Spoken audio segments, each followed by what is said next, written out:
ओम कृष्णाय वासुदेवाय हरये परमात्मने प्रणतः क्लेशनाशाय गोविंदाय नमो नमः।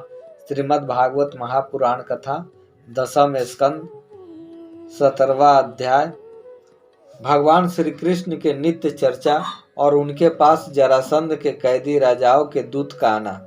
श्री सुखदेव जी कहते हैं, परीक्षित, जब सवेरा होने लगता, मुर्गा बोलने लगते, तब वे श्री कृष्ण पत्नियां जिनके कंठ में श्री कृष्ण ने अपनी भुजा डाल रखी है, उनके बिछोह की आशंका से व्याकुल हो जाती और उन मुर्गों को कोसने लगती। उस समय परिजात की सुगंध से सुवासित भीनी भीनी वायु बहने लगती। भौरे ताल स्वर से अपने संगीत का तान छेड़ देते। पक्षियों की नींद उचट जाती और वे बंदी जनों के भांति भगवान श्री कृष्ण को जगाने के लिए मधुर स्वर से कलरव करने लगते। रुक्मिणी जी अपने प्रीतम भुजा पास से बंधे रहने पर भी आलिंगन छूट जाने की आशंका से अत्यंत सुहावने और पवित्र ब्रह्म मुहूर्त को भी असहज समझने लगती थी। भगवान श्री कृष्ण प्रतिदिन ब्रह्म मुहूर्त में ही उठ जाते और हाथ मुंह धोकर अपने मायातीत आत्म स्वरूप का ध्यान करने लगते। उस समय उनका रोम रोम आनंद से खिल उठता था। परीक्षित, भगवान का वह आत्म स्वरूप सजातीय विजातीय और स्वगत भेद से रहित एक अखंड है, क्योंकि उसमें किसी प्रकार की उपाधि या अपाधि कारण होने वाला अन्य वस्तु का अस्तित्व नहीं है। और यही कारण है कि वह अविनाशी सत्य है। जैसे चंद्रमा सूर्य आदि नेत्र इंद्रिय के द्वारा नेत्र इंद्रिय चंद्रमा सूर्य आदि द्वारा प्रकाशित होती है, वैसे ही वह आत्मस्वरूप दूसरों के द्वारा प्रकाशित नहीं, स्वयं प्रकाश है। इसका कारण यह है कि अपने स्वरूप में सदा सर्वदा और काल की सीमा से परे भी एक रस स्थित रहने के कारण अविद्या उसका स्पर्श भी नहीं कर सकती। इसी से प्रकाश से प्रकाश भाव उसमें नहीं है। जगत की उत्पत्ति स्थिति और नाश की कारणभूता ब्रह्म शक्ति विष्णु शक्ति और रुद्र शक्तियों द्वारा केवल इस बात का अनुमान हो सकता है कि वह स्वरूप एक रस सत्ता रूप और आनंद स्वरूप है। उसी को समझाने के लिए ब्रह्म नाम से कहा जाता है। भगवान श्री कृष्ण अपने उसी आत्म स्वरूप का प्रतिदिन ध्यान करते। इसके बाद वे विधि पूर्वक निर्मल और पवित्र जल में स्नान करते। फिर शुद्ध धोती पहनकर दुपट्टा ओढ़कर यथाविधि नित्य कर्म संध्या वंदन आदि करते। इसके बाद हवन करते और मौन होकर गायत्री का जप करते। क्यों न हो, वे सत्पुरुषों के पात्र आदर्श जो हैं। इसके बाद सूर्योदय होने के समय सूर्योपासन करते और अपने काल स्वरूप देवता ऋषि तथा पितरों का तर्पण करते। फिर कुल के बड़े बूढ़ों और ब्राह्मणों को विधि पूर्वक पूजा करते। इसके बाद परम मनस्वी श्री कृष्ण दुधारू पहले पहल ब्याही हुई बछड़ों वाली सीधी शांत गौओं का दान करते। उस समय उन्हें सुंदर वस्त्र और मोतियों की माला पहना दी जाती। सींग में सोना और खुरों में चांदी मढ़ दी जाती। वे ब्राह्मण को वस्त्राभूषणों से सुसज्जित करके रेशमी वस्त्र मृग चर्म और तिल के साथ प्रतिदिन 13,084 गौवे इस प्रकार दान करते। तदंतर अपनी विभूति रूप गौ ब्राह्मण देवता कुल के बड़े बूढ़े गुरुजन और समस्त प्राणियों को प्रणाम करके मांगलिक वस्तुओं का स्पर्श करते। परीक्षित, यद्यपि भगवान के शरीर का सहज सौंदर्य मनुष्य का लोकों का अलंकार है, फिर भी वे अपने पीताम्बर आदि दिव्य वस्त्र कौस्तुभ आदि आभूषण पुष्पों के हार चंदन आदि दिव्य अंगरागों से अपने को आभूषित करते। इसके बाद वे घी और दर्पण में अपना मुखार बिंद देखते। गाय बैल ब्राह्मण और देव प्रतिमाओं का दर्शन करते। फिर पूर्वासी और अंतपुर में रहने वाले चारों वर्णों के लोगों की अभिलाषाएं पूर्ण करते। फिर अपनी अन्य ग्रामवासी प्रजा की कामना पूर्ति करके उसे संतुष्ट करते और उन सबको प्रसन्न देखकर स्वयं बहुत ही आनंदित होते। वे पुष्पमाला तांबूल चंदन और अनुराग आदि वस्तुएं पहले ब्राह्मण सज्जन संबंधी मंत्री और रानियों को बांट देते और उनसे बचे हुए स्वयं अपने काम में लाते। भगवान यह सब करते होते तब तक दारुक नाम का सारथी सुग्रीव आदि घोड़ों से जुता हुआ अत्यंत सुंदर रथ ले आता और प्रणाम करके भगवान के सामने खड़ा हो जाता। इसके बाद भगवान श्री कृष्ण सात्विक और उद्धव जी के साथ अपने हाथ से सारथी का हाथ पकड़कर रथ पर सवार होते। ठीक वैसे जैसे भुवन भास्कर भगवान सूर्य उदयाचल पर आरूढ़ होते हैं, उस समय रनिवास की स्त्रियां लज्जा एवं प्रेम भरी चितवन से उन्हें निहारने लगती और बड़े कष्ट से उन्हें विदा करती। भगवान मुस्कुराकर उनके चित्त को चुराते हुए महल से निकलते। परीक्षित, तदंतर भगवान श्री कृष्ण समस्त यदुवंशियों के साथ सुधर्मा नाम की सभा में प्रवेश करते। उस सभा में ऐसी महिमा थी कि जो लोग उस सभा में जा बैठते उन्हें भूख, प्यास, शोक, मोह और जरा मृत्यु ये 6 उर्मियां नहीं सताती। इस प्रकार भगवान श्री कृष्ण सब रानियों से अलग अलग विदा होकर एक ही रूप से सुधर्मा सभा में प्रवेश करते और वहां आकर श्रेष्ठ सिंहासन पर विराज जाते। उनके अंग कांति से दिशाएं प्रकाशित होती रहती। उस समय यदुवंशी वीरों के बीच में यदुवंश शिरोमणि भगवान श्री कृष्ण की ऐसी शोभा होती जैसे आकाश में तारों से घिरे हुए चंद्रदेव शोभायमान होते हैं। परीक्षित, सभा में विदूषक लोग विभिन्न प्रकार के हास्य विनोद, नाटक, अभिनय से और नर्तकियां कला पूर्वक नृत्य से अलग अलग अपनी टोलियों के साथ भगवान का सेवा करती। उस समय मृदंग, वीणा, पाखज, बांसुरी, झांझ और शंख बजने लगते और सूत, मागध तथा बंदीजन नाचते गाते और भगवान की स्तुति करते। एक दिन की बात है कि द्वारकापुरी में राजसभा के द्वार पर एक नया मनुष्य आया। द्वारपालों ने भगवान को उसके आने की सूचना देकर उसे सभा भवन में उपस्थित किया। उस मनुष्य ने परमेश्वर भगवान श्री कृष्ण को हाथ जोड़कर नमस्कार किया और उन राजाओं जिन्होंने जरासंध के दिग्विजय के समय उसके सामने सिर नहीं झुकाया था और बलपूर्वक कैद कर लिए थे, जिनकी संख्या 20,000 थी, जरासंध के बंदी बनने का दुख श्री कृष्ण के सामने निवेदित किया। सच्चिदानंद स्वरूप श्री कृष्ण, आप मन और वाणी का अगोचर है। जो आपकी शरण में आता है उसके सारे भय आप नष्ट कर देते हैं। प्रभु, हमारी भेद बुद्धि मिटी नहीं है। हम जन्म मृत्यु रूप संसार के चक्कर से भयभीत होकर आपकी शरण में आए हैं। भगवान, अधिकांश जीव ऐसे सकाम और निषिद्ध कर्मों में फंसे हुए हैं कि वे आपके बतलाए हुए अपने परम कल्याणकारी कर्म आपकी उपासना से विमुख हो गए हैं और वे अपने जीवन एवं जीवन संबंधी आशा अभिलाषाओं में भ्रम भटक रहे हैं। परंतु आप बड़े बलवान हैं।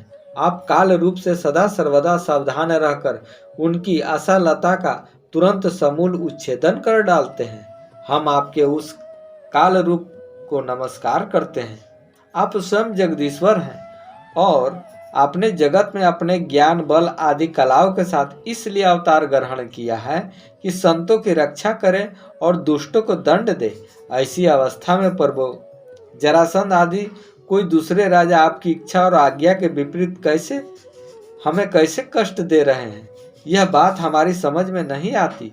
यदि यह कहा जाए कि जरासंध हमें कष्ट नहीं देता तो उसके रूप में उसे निमित्त बनाकर हमारे अशुभ कर्म ही हमें दुख पहुंचा रहे हैं, तो यह भी ठीक नहीं, क्योंकि जब हम लोग आपके अपने हैं तब हमारे दुष्कर्म हमें फल देने में कैसे समर्थ हो सकते हैं। इसलिए आप कृपा करके अवश्य हमें इस कलेश से मुक्त कीजिए। प्रभु, हम जानते हैं कि राजा पने का सुख प्रारब्ध के अधीन और विषय साध्य है, और सच कहें तो स्वप्न सुख के समान अत्यंत तुच्छ और असत्य है। साथ ही उस सुख को भोगने वाला यह शरीर भी एक प्रकार से मुर्दा ही है और इसके पीछे सदा सर्वदा सैकड़ों प्रकार के भय लगे रहते हैं। परंतु हम तो इसी के द्वारा जगत के अनेकों भार ढो रहे हैं। यही कारण है कि हमने अंतकरण के निष्काम भाव और निष्कल्प स्थिति को प्राप्त होने वाले आत्म सुख का परित्याग कर दिया है। सचमुच हम अत्यंत अज्ञानी हैं और आपकी माया के फंदे में फंसकर कलेश पर कलेश भोगे जा रहे हैं। भगवान, आपके चरण कमल शरणागत पुरुषों के समस्त शोक और मोह को नष्ट कर देने वाले हैं। इसलिए आप ही जरासंध रूप कर्मों के बंधन से हमें छुड़ाइए। प्रभु, यह अकेला ही 10,000 हाथियों की शक्ति रखता है और हम लोगों को उसी प्रकार बंदी बनाए हुए है जैसे सिंह भेड़ों को घेर रखे हैं। चक्रपाणय, आपने 18 बार जरासंध से युद्ध किया है, 17 बार उसका मान मर्दन करके उसे छोड़ दिया, परंतु एक बार उसने आपको जीत लिया। हम जानते हैं कि आपकी शक्ति, आपका बल, पौरुष अनंत है, फिर भी मनुष्यों सा आचरण करते हुए आपने हारने का भी नहीं किया, परंतु इसी से उसका घमंड बढ़ गया है। हे अजित, अब वह यह जानकर हम लोगों को और भी सताता है कि हम आपके भक्त हैं, आपकी प्रजा हैं। अब आपकी जैसी इच्छा हो वैसा ही कीजिए। दूत ने कहा, भगवान, जरासंध के बंदी नरपतियों ने इस प्रकार आपसे प्रार्थना की है। वे आपके चरण कमलों की शरण में हैं और आपका दर्शन चाहते हैं। आप कृपा करके उन दिनों का कल्याण कीजिए। श्री सुखदेव जी कहते हैं, हे परीक्षित, राजाओं का दूत इस प्रकार कह ही रहा था कि परम तेजस्वी देवऋषि नारद जी वहां आ पहुंचे। उनकी सुनहरी जटाएं चमक रही थी। उन्हें देखकर ऐसा मालूम हो रहा था मानो साक्षात भगवान सूर्य ही उदय हो गए हो। ब्रह्मा आदि समस्त लोकपालों के एकमात्र स्वामी भगवान श्री कृष्ण उन्हें देखते ही सभासदों और सेवकों के साथ हर्षित होकर उठ खड़े हुए और सिर झुकाकर उनकी वंदना करने लगे। जब देवऋषि नारद आसन स्वीकार करके बैठ गए, तब भगवान ने उनकी विधि पूर्वक पूजा की और अपनी श्रद्धा से उनको संतुष्ट करते हुए वे मधुर वाणी से बोले, देवऋषि, इस समय तीनों लोकों में कुशल मंगल है तो ना? आप तीनों लोकों में विचरण करते रहते हैं। इससे हमें बहुत बड़ा लाभ है कि घर बैठे सबका समाचार मिल जाता है। ईश्वर के द्वारा रचे हुए तीनों लोकों में ऐसी कोई बात नहीं जिसे आप न जानते हो। अतः हम आपसे यह जानना चाहते हैं कि युधिष्ठिर आदि पांडव इस समय क्या करना चाहते हैं। देवऋषि नारद ने कहा, सर्वव्यापक अनंत, आप विश्व के निर्माता हैं और इतने बड़े मायावी हैं कि बड़े बड़े मायावी ब्रह्मा जी आदि भी आपकी माया का पार नहीं पाते। प्रभु, आप सबके घट घट में अपनी अचिंत्य शक्ति से व्याप्त रहते हैं, ठीक वैसे जैसे अग्नि लकड़ियों में अपने को छिपाए रखता है। लोगों की दृष्टि सत्व आदि गुणों पर ही अटक जाती है, इससे आपको वे नहीं देख पाते। मैंने एक बार नहीं अनेकों बार आपकी माया देखी है, इसलिए आप जो यह अनजान बनकर पांडवों का समाचार पूछते हैं, इससे मुझे तो कोई कतूहल नहीं हो रहा है। भगवान, आप अपनी माया से ही जगत की रचना और संहार करते हैं और आपकी माया के कारण ही यह असत्य होने पर भी सत्य के समान प्रतीत होता है। आप कब क्या करना चाहते हैं, यह बात भली भांति कौन समझ सकता है। आपका स्वरूप सर्वथा चिंतनीय है। मैं तो केवल बार बार आपको नमस्कार करता हूँ। शरीर और इससे संबंध रखने वाली वासनाओं में फंसकर जीव जन्म मृत्यु के चक्कर में भटकता रहता है तथा यह नहीं जानता कि मैं इस शरीर से कैसे मुक्त हो सकता हूँ। वास्तव में उसी के हित के लिए आप नाना प्रकार के लीला अवतार ग्रहण करके अपने पवित्र यश का दीपक जला देते हैं, जिसके सहारे वह इस अनर्थकारी शरीर से मुक्त हो सके। इसलिए मैं आपकी शरण में हूँ। प्रभु, आप स्वयं पर ब्रह्म है, तथापि मनुष्यों की सी लीला नाट्य करते हुए मुझसे यह पूछ रहे हैं। इसलिए आपके फुफेरे भाई और प्रेमी भक्त राजा युधिष्ठिर क्या करना चाहते हैं, यह मैं बात आपको सुनाता हूँ। इसमें संदेह नहीं कि ब्रह्मलोक में किसी को भी जो भोग प्राप्त हो सकता है वह राजा युधिष्ठिर को प्राप्त है। उन्हें किसी वस्तु की कामना नहीं है, फिर भी वे श्रेष्ठ यज्ञ राजसूय के द्वारा आपकी प्राप्ति के लिए आपकी आराधना करना चाहते हैं। आप कृपा करके उनकी इस अभिलाषा का अनुमोदन कीजिए। भगवान, उस श्रेष्ठ यज्ञ में आपका दर्शन करने के लिए बड़े बड़े देवता और यशस्वी नरपति गण एकत्रित होंगे। प्रभु, आप स्वयं विज्ञानानंद घन ब्रह्म हैं। आपके श्रवण कीर्तन और ध्यान करने मात्र से अत्यंत भी पवित्र हो जाते हैं। जो आपका दर्शन और स्पर्श प्राप्त करते हैं उनके संबंध में तो कहना ही क्या है। त्रिभुवन मंगल आपकी निर्मल कीर्ति समस्त दिशाओं में छा रही है तथा स्वर्ग, पृथ्वी और पाताल में व्याप्त हो रही है, ठीक वैसे जैसे आपकी चरण अमृत धारा स्वर्ग में मंदाकिनी, पाताल में भोगवती और मृत्यलोक में गंगा के नाम से प्रवाहित होकर सारे विश्व को पवित्र कर रही है।